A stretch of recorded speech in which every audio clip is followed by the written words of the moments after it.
It is a very good game over noise. Yeah. Um, God. I fucking completely forgot what I wanted to talk about now. This stupid shit. It all Jesus got Christ. washed away. Shut the fuck up. I'll wash you away, you fucker. Watch. Jordan was right. It would upset people, and it did. Yes, it's very upsetting. Everyone It hated that. It's No, I genuinely remember. just hate. I'm sick of this. I'm sick of this. It's a I'm thought just, crime.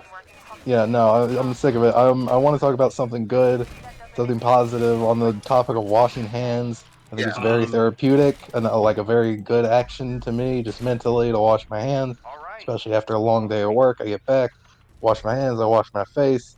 I feel nice. My hands don't smell like fucking cardboard and dirt anymore. It's great. Yeah. Dark Souls 2 is a pretty good game, but And like it's got label some ink too. problems. Like label ink is pretty bad too. It's got it I'm not really It touching changed- labels. it changes a lot of things about the series that I didn't think needed changing and got rolled back later, sometimes for the worse, sometimes for the better.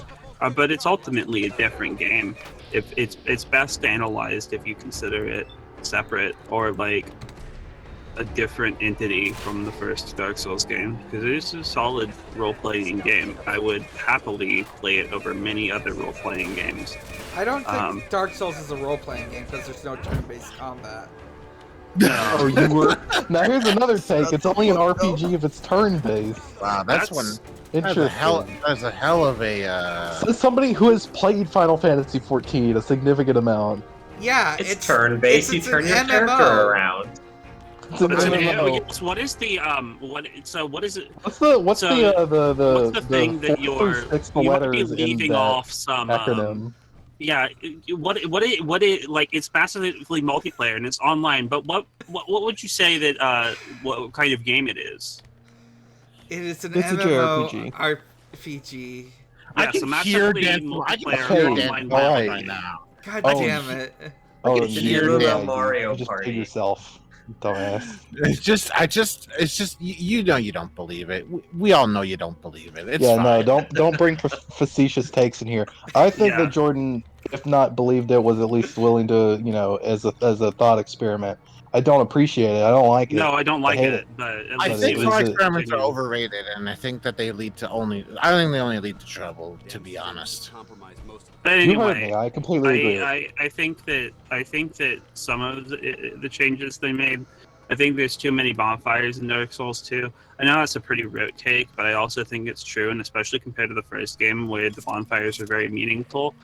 I feel like they kind of and this is something that didn't like this is something that carried on past Dark Souls 2 is just the bonfires are not necessarily as scarce and therefore less meaningful by the lack of scarcity.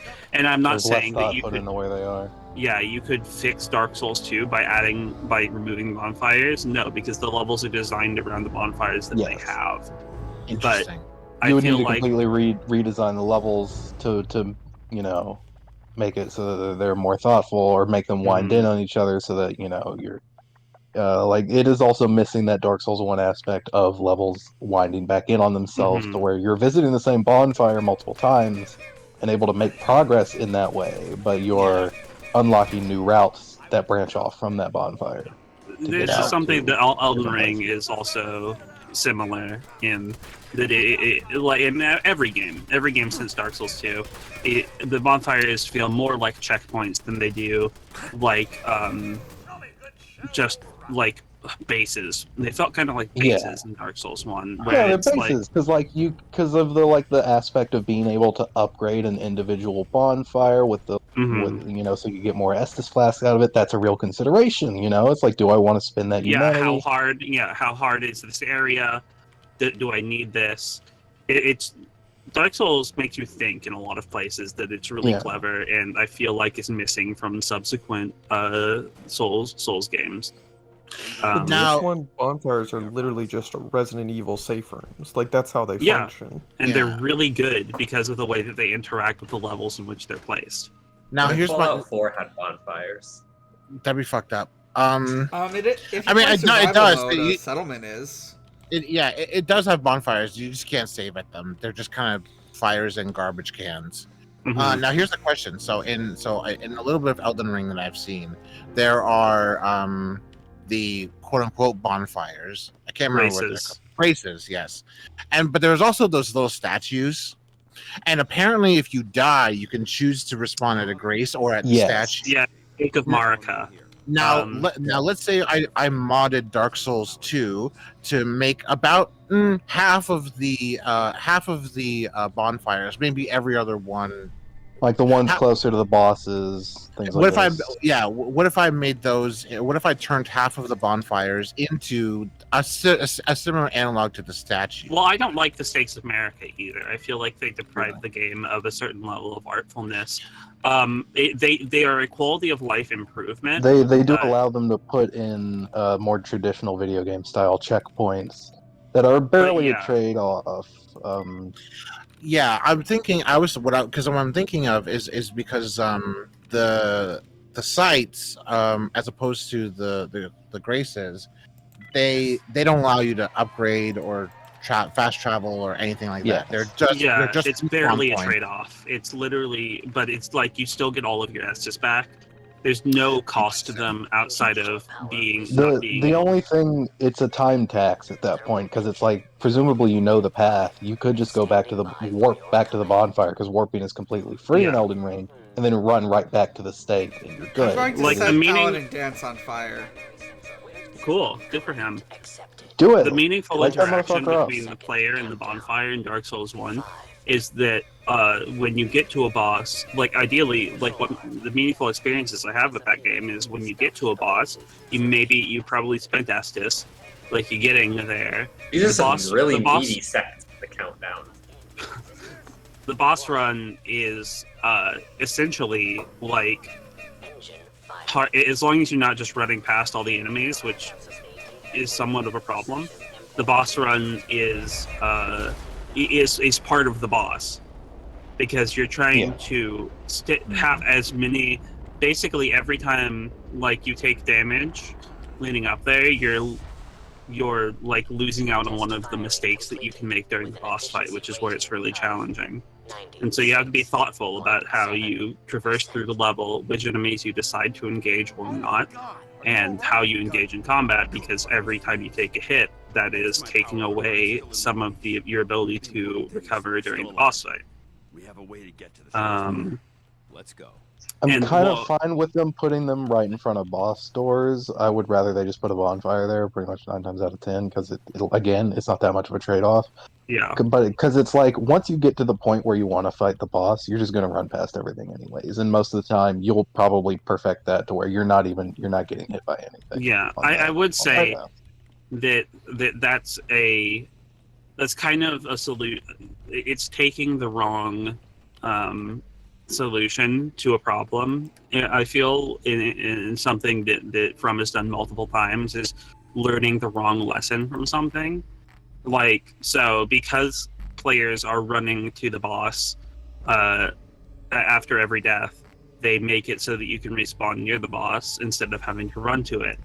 But ideally, the solution to that would be make it so the players can't run to the boss, because that is more interesting.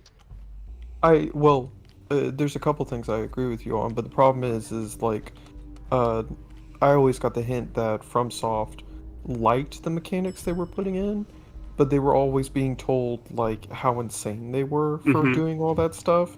Because I know there's the story of when Demon Souls was originally put out. They were basically denied at the door, like, because the ideas they were proposing were so insane. And then like one person at wherever it is they're currently at was like, okay, yeah, no, we'll try this. But everyone else like denied them and told them it was ludicrous. Interesting.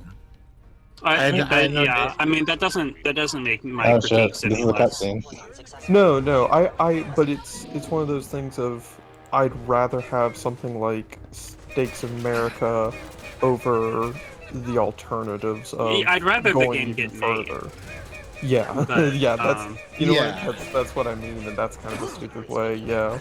But I mean, the point of critique is not to try to change the product; it's to try to address what the product does well and doesn't do, and kind of like assess that. Because like Elden Ring is still a fantastic game. I still enjoy most of the game, but I feel like it's important, especially in things that you like, to look at the parts where they sort of don't stack up or like compare poorly to other things, or where you think they could do better. I guess Yeah. I've made my peace with like there's never going to be a Dark Souls 1 again. They're Yeah. never no other company is going to do that. No one else is going to try. That's dead. And But I as find much it as that sucks, interesting to look at the other games and see in what ways they aren't that. And not necessarily that Dark Souls 1 is perfect. It has problems that Demon Souls didn't have. And Demon Souls has a lot of problems that Dark Souls didn't have, and etc. All the games do different things right, and it's interesting comparing the ways in which they succeed and fail. oh, that's always the most interesting because it's like they will like repeat lessons that they learned. Like Dark Souls 1, you get like 10 flasks on like your first bonfire or on the first Firelink Shrine bonfire. And that's such a nice thing because it allows you to like throw all this shit at the player because you have 10 S's. So you can just Yeah. abuse the player And then you get to the really next early one on. and you get 5, and it's like, Mhm. oh. Yeah. And Yeah. there's so much you can play around with that, and instantly in DS2 they just completely like took that away. I mean, I feel like warping is the worst thing Oh, that happened to undeniably. the series. Well, Um, going smoother. Yeah. It is a real hamper on the overall like world cohesiveness of the world design. yeah, it just feels like having each bonfire being a commitment is such a prized element of the first game. It is, I would say, to a degree, it is that game. The fact that you can't warp, and that when you do, I mean, the levels are designed around it, and now every level is designed around the fact that you can warp, and it's Yeah. it's just not as thoughtful. I think you'll find this weapon useful. And whether like who that is, who it is that makes that decision, whether it's Miyazaki or whether it's the publisher saying no, they have to be able to warp. It ultimately doesn't matter. It's the fact that the game comes out like this, and it's important to talk about the fact that, you know, I wish, because it's a spur to make, like not being able to warp is a spur that makes the levels more interesting. One of my most interesting thoughts I thought about is we've seen Bloodborne and we've seen Sekiro, and so we've seen that they can like change the combat style, but it's clear that the Dark Souls combat style, even within Elden Ring, where it's the most advanced and not advanced, it's been given the most like stuff you can do, Fine, man. and I'm like, it has such a clear, obvious dead end. So, Yeah. what do you say? The yeah, I mean, I feel like every time they make the combat more interesting, it is at the expense of customizability. Because in the Dark Souls games and in Elden Ring, you can customize your character to a much greater degree than you can in Bloodborne or Sekiro. Sekiro being you can't. And I feel like that the agree is it's like how tight do you want the combat versus how tight do you want the world, or how varied do you want the experience of exploring the world, because like in Bloodborne, like you can use the different trick weapons but they're ultimately like the combat is ultimately pretty like you're probably going to have a similar experience whether you do like a blood tinge run or it's just kind of like, can I make this thing viable? The answer is often yes, just because, but like the trick weapons are all kind of similar in the end. Sekiro, you just have you can't customize your character. You can use consumables, but and therein, I mean, you can have different skills, and that's where the customization comes into play. But it's like they know a lot of the tools that they expect you to use, and therefore they don't have to really balance the bosses so that it can be approached by a variety of playstyles, just because there's one core playstyle, and that's what it is. Yeah. Whereas in Dark Souls, they have to make the bosses approachable by a wide variety of different types of characters. They often don't, but but it's even so, it's wider than the variety of characters that they have to make the bosses approachable for in Bloodborne or Sekiro. Yeah.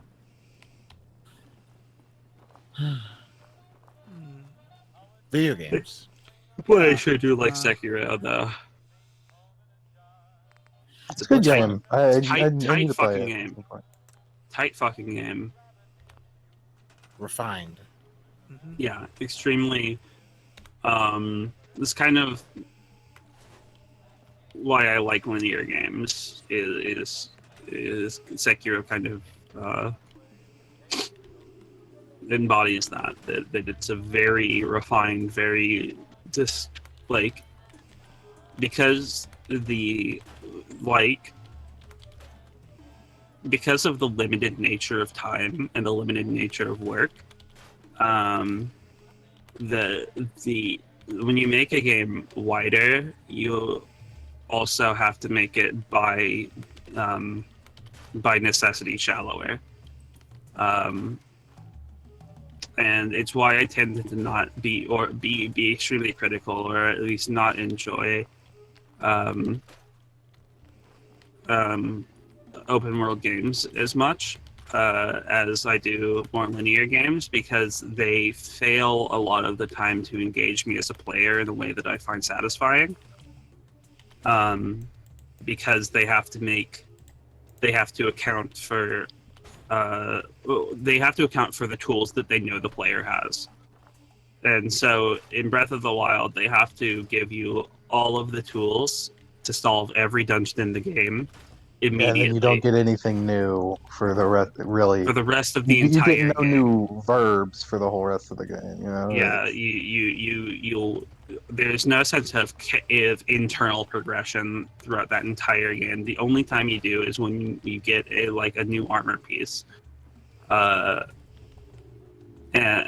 while Breath of the Wild is a cool game that has a great degree of freedom, that freedom comes at a cost, and that is a tailored gameplay experience.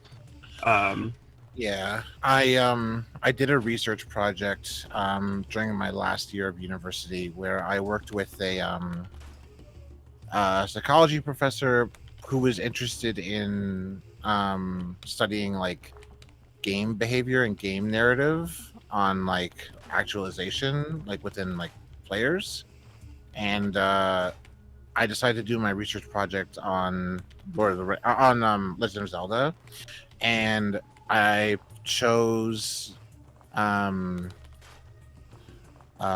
of Time, Wind Waker, and Breath of the Wild, and to highlight different ways that like different like game genres, quote unquote, like influence player choice, like how different player choice abilities and different levels of game affects within players. Mm-hmm. And it was really interesting actually, because like breaking down all of the story beats and all of the choices that can be made in Wind Waker, Ocarina of Time, and Breath of the Wild, as they become less and less linear, the actual story beats become fewer and fewer and fewer. Mm-hmm. And so for me, not having a direct experience with Breath of the Wild, but still having to write about it, I had to do extensive research on like the myriad of like basically like the essentials that had to be done in order to complete the game, and sort of having to write this like caveat that like player choice manifests mostly in Breath of the Wild through side quests and crafting and exploration. And It's basically just like, where do you choose to go first? You Yeah. know, yeah, which is and it probably suffers a lot from that, in that it's not able to form a cohesive narrative between these different dungeons, these different characters. They're not able to link up at all. This world is just these four societies that you'll go to and learn about. Is they're more short But stories. there's no interconnection between any Yeah, of them. there's absolutely no interconnection aside from the the flashbacks that you get that are with characters that are ghosts at this point in the And story even so, that like don't those matter. you can get them in any order, and Yeah. like that's Yeah, not saying that you can't make a convincing narrative about a story that's already happened. That's yeah, Dark Souls. Yeah.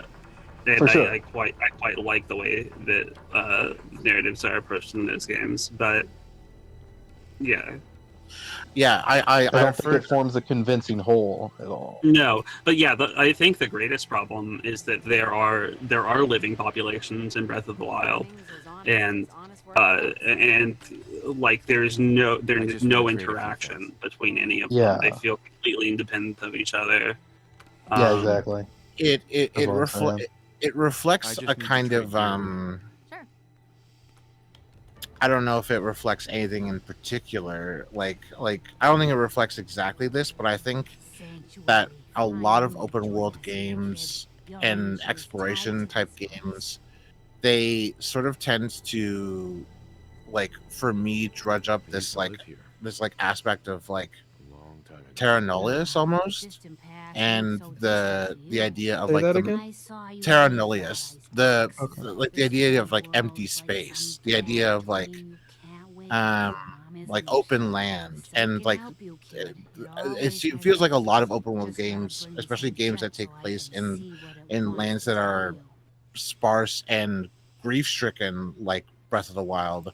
Maybe. They tend to sort of like exist in this kind of like neo frontier kind of like world, like this like mythical frontier where like there are yeah, communities that exist, but they are also like they don't really use the land. Like they get by, but they don't, they don't use the land like you're supposed to, like how we imagine Hylians are supposed to use the land, which is to utterly subjugate it